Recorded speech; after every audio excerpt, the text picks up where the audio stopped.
everybody, this is Jim the Tabletop Engineer and welcome to a new video. This is not a playthrough video. Today I want to share something I've been working on, a special project. Some of you probably have seen this before in smaller pieces, but I want to share this with you.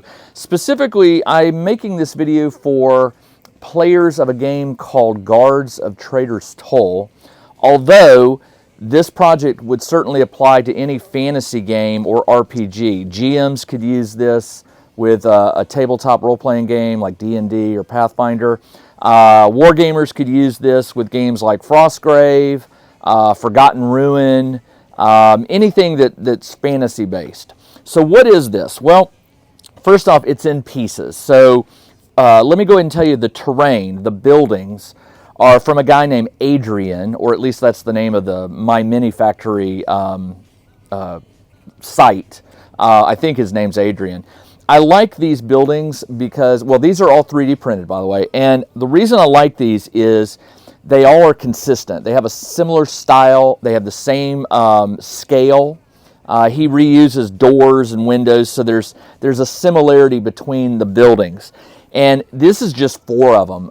He probably has 20 or 30, maybe even more than that, variations of buildings. And what's really cool is some of them are available in ruined versions as well. I'm pretty sure he has a few of those. But I like the buildings. So the buildings are not part of this project, although they are placed on the project so that you get an idea of what I'm doing here. So what is this? Well, I want you to look at this. This is a 3x3 piece that is printed off. The company is called Dungeon Blocks, and if you're not familiar with them, I will put a link in the video description below. Dungeon Blocks has been out for maybe a couple years, maybe a year. You can find them on My Mini Factory, and they came out with a dungeon setup. I think they called it the Ultimate Dungeon Project. And what it was is you start with this. Now you can get this in 3x3, you can get it in 2x3. I think they make a 4x4. There's different variations of this. So this is 3D printed, plastic. And then what you do is you print out tiles, individual tiles. These are about 1.25 inch square. And what they do is they just drop in and they hold tight. And so with this, you can put a 9x9 in there. And because you print up the tiles based on what you need, you could print just floor tiles like these. You could print wall tiles, which look like, let me see if I can find one for you. Floor tiles, door tiles. Here's an example of a door tile. Well, it's half a door. The Dungeon Block set came with well over 100 different, let me see if I can find you some more here. Here's an example of some crates, okay? And again, you just drop them in like that. They also have 2 different projects. One is called Medieval Towns 1, and the other one is called Medieval Towns 2. And I gotta suspect that they're gonna release more in the future. But what each of these is a collection of these various tiles. So for instance, I forget which one. One of them has this banner, and you 3D print them, you prime them, and you paint them as needed. Here's some firewood, stack of firewood. I've already shown you the crates. Here's 2 crates with vegetables inside. Here are little vendor stalls. Okay, you can see the potion bottles, a tarp, some wood sitting on the tile. Here's a water fountain. I've already painted this one. It's a 4x4. All right, so it just drops in. And here are some torches that I haven't painted yet. For the game Guards of Traitor's Toll, I printed up 6 of these, and these are going to be used on the outskirts of the board to represent the escape routes or the alleyways that lead out where your villains or your criminals can escape to. These will mark those. So once I get them painted, you put 2 on one side, 2 on another, and then 1 on each of the other sides for a total of 6. Let me move these around. So we've got some columns. What else do we have? Well, you can get different terrain tiles too. So here's a cobblestone right here. here is a flat stone, and the flat stone comes in 3 varieties. It comes in the plain, the one with cracks, and then there's a smaller one with fewer cracks. And so what I do is I just print up a mix of them, and I typically print them 25 at a time. Now on my bamboo printer, a grid of 5x5 of these takes about 7 hours, 6 hours if you put it on the higher speed.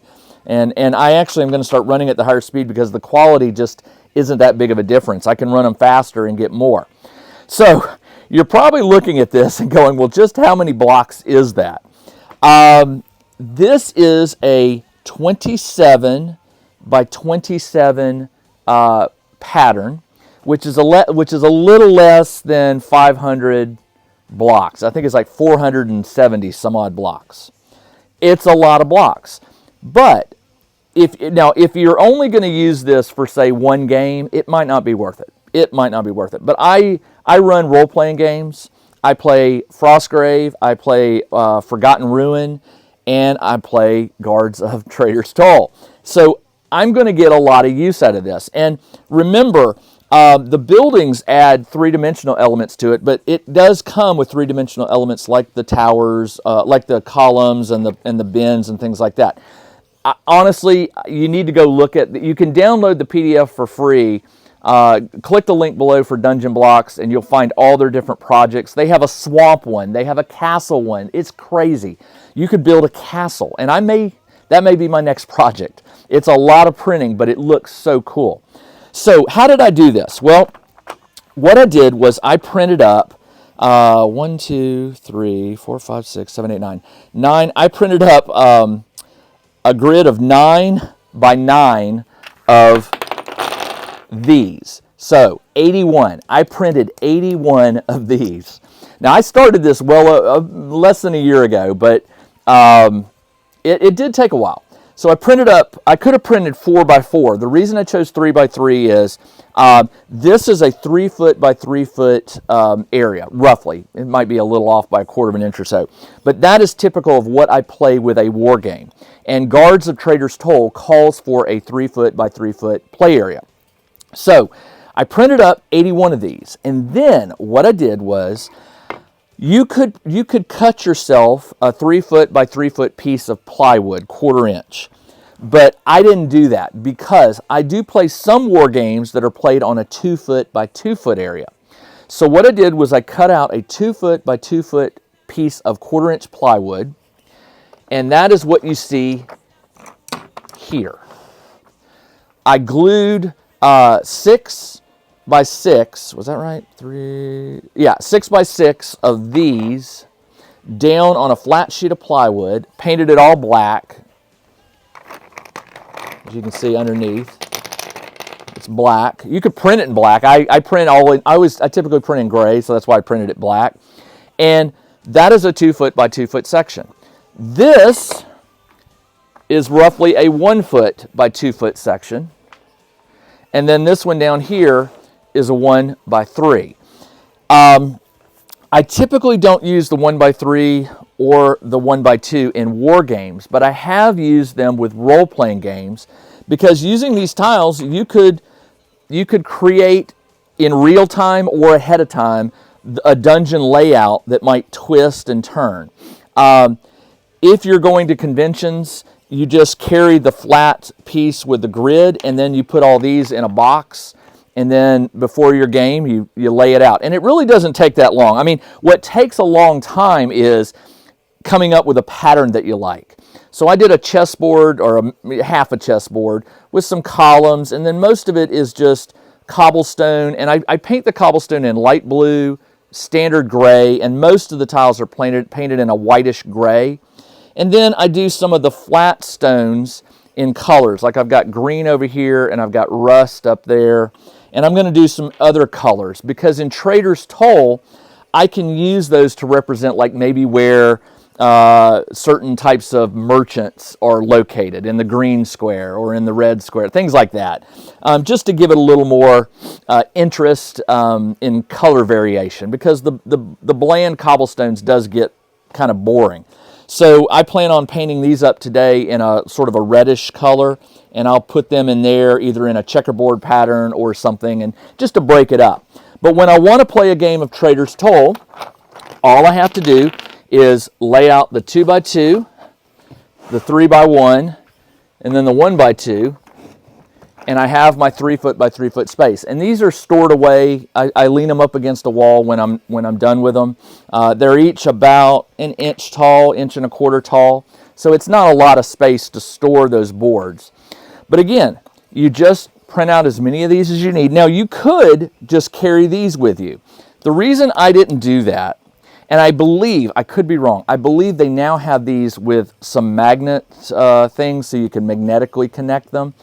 I could have done that, but I really wanted something that was transportable, fast and easy, and I felt that gluing these down to make a 3x3, or the 3 sections that assemble into a 3x3, I felt that was easier for me. Your mileage may vary. You may just decide to leave these loose.